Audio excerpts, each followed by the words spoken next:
So in this video, I'm gonna be explaining exactly what you need so you can go and get a buy-to-let mortgage.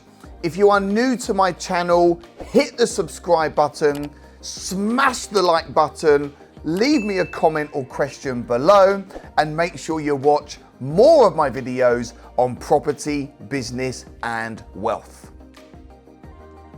So let's get straight into this. Let's be clear, a buy-to-let mortgage is used to buy a house or a flat. This is not used for land, commercial properties. It's for a house or for a flat. But I want to ask you a question. Why do you want to do buy-to-lets? Why do you want to become a property investor? Are you looking for more cash flow? Are you looking to sack the boss? Reduce your hours? Are you looking to build a legacy for your future? A lot of people just want more money and they think property is the answer, and in many cases, of course it is, but just be aware that when you start the journey of becoming a professional property investor, it's going to take up a little bit of your time. You're going to have to roll your sleeves up. You can live the life of your dreams that you deserve and you desire. But of course, like anything, you're going to have a few ups and downs in the road, but the rewards are going to outweigh the risks for sure. So here are some of the things that you need to be aware of when getting a buy-to-let mortgage, and that is your credit score.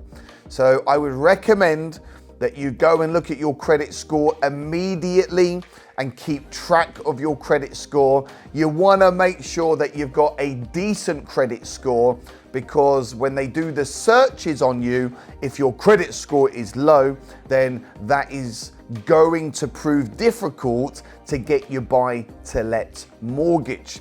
The other thing that's important is your current earnings. Now, it's not like buying your own residential house. When you buy an investment property, they look at it as an investment property, and there are some lenders out there that will lend if your earnings are low and in sometimes non-existent, but of course that's going to become a lot more challenging.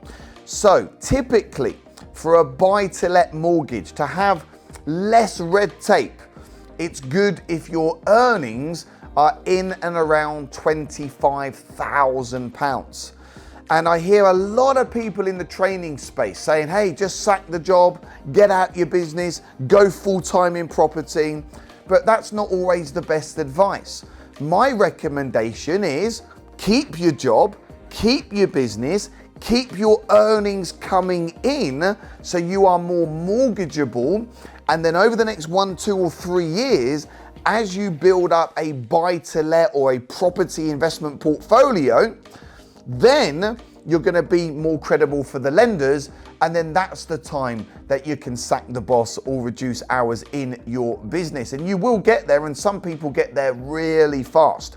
Now, if you're employed, you obviously have your pay slip, and if you are self-employed, you will have what's called SA 302s when you are submitting your account to HMRC. And typically, a buy-to-let lender is going to want to see 2 or 3 years worth of SA 302s. So don't just get out your business right away because you've got a couple of rent-to-rent deals. You want to make sure that you've got good earnings for sure.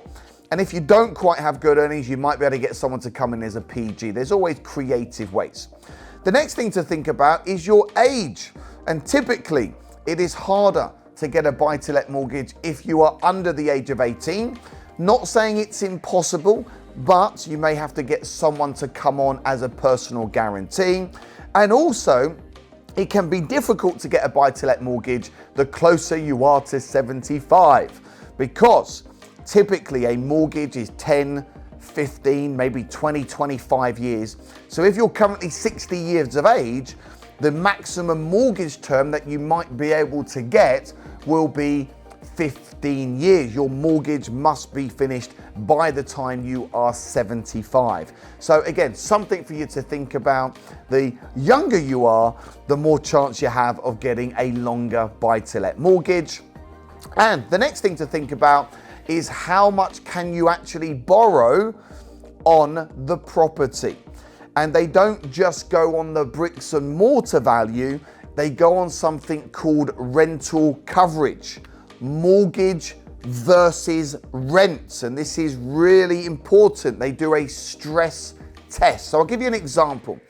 Let's say, for example, you are borrowing £100,000 from the bank for your mortgage. And they'll typically work this on 5% interest. It means that your mortgage liability is going to be £5,000 per year. And they're going to stress test that at 130%. So with 130% increase, they are adding an extra £1,500 on. So that will take you to £6,500.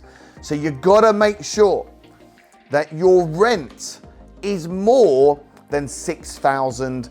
£6,500. So make sure you do the stress test, and that's something really important to bear in mind.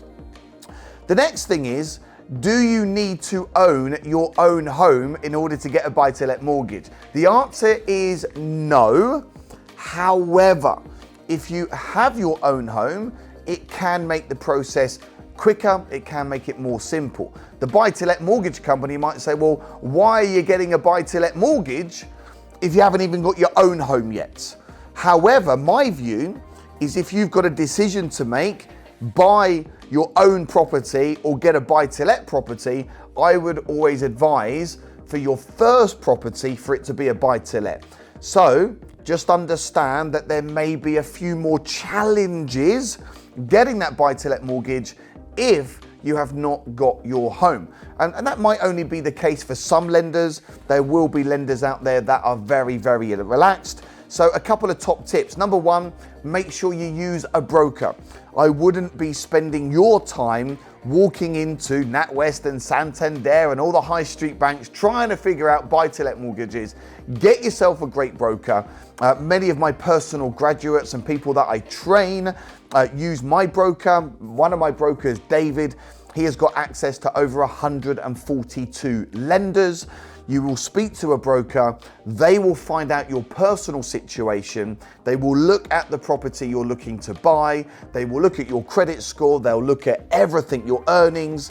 They will then go to the market and find you the best lender for your situation. Remember to invest for the long term. There is no get rich quick in property, but there is get rich slow. Property is a long-term investment. You get the passive income, you get the capital growth if you buy in the right area. You also are able to build a legacy, and income follows assets. So the more assets you have, the more income you will make. But remember, this is get the property, buy to let, get the tenant in, the tenant's gonna pay the mortgage, and then you can scale and grow and keep going. And follow, buy, refurbish, refinance. So my recommendation is when you are buying investment property, you want to be buying the ugliest, dirtiest, smelliest house on the streets. You want to give it as much uplift as you can via a refurbishment. So new kitchen, new bathroom, maybe an extension, do something nice to the garden, add a bedroom, maybe go into the loft. You want to add as much value as you can. And then you want to refinance so you are able to pull out most of, if not all, of your initial deposit and refurb costs, so then you can rinse and repeat. And literally, in some cases, one deposit pot and one refurb pot, you can recycle that 3 times, 5 times, 10 times, following buy, refurbish, refinance. So I'm hoping that is giving you a better indication of some of the key factors that you need to bear in mind when obtaining a buy-to-let mortgage. So go check your credit score, make sure you've got good earnings, speak to a broker, get out there, focus on finding money and finding deals, because if I can do it, you can do it. Buy to let is an amazing strategy. It works extremely well. Some of my buy to lets are cash flowing me £400 net profit per calendar month. You know, that's nearly what, £6,000 there or thereabouts a year, and I haven't really got to do any work. So I really hope you've enjoyed this video. If you've not yet subscribed, hit subscribe, smash the like button, leave me a question below, and I will answer it and give you a special shout out in one of my next Q&A sessions.